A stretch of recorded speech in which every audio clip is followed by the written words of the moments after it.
Thomas the Tank Engine has worked his branch line for many years and knows it very well.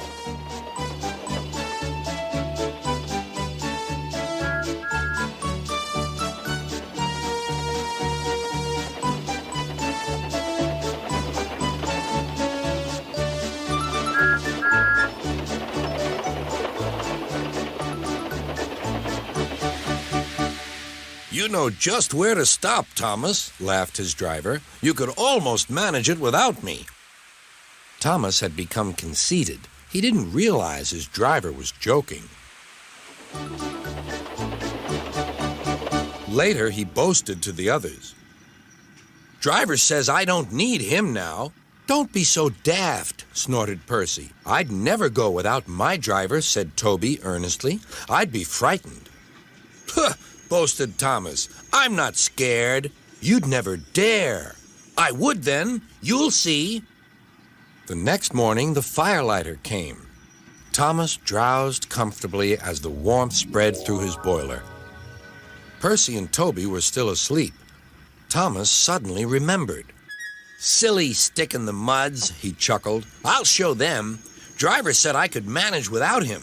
I'll just go out and then I'll stop and whoosh! That'll make them jump.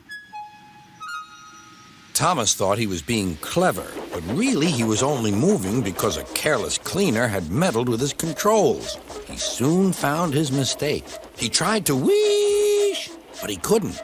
He tried to stop, but he couldn't. He just kept rolling along.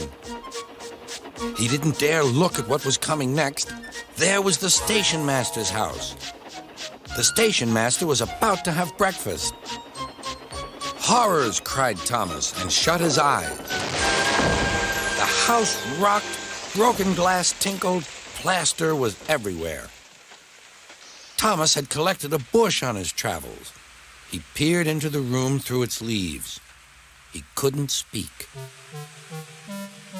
The station master was furious. His wife picked up her plate. You miserable engine, she scolded. Just look what you've done to our breakfast. Now I shall have to cook some more. She banged the door.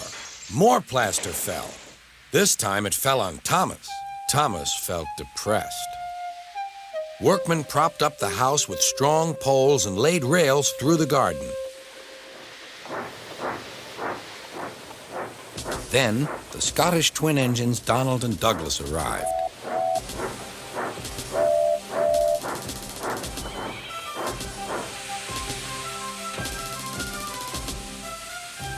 Dinna fash yourself, Thomas. We'll soon have you back on the rails, they laughed.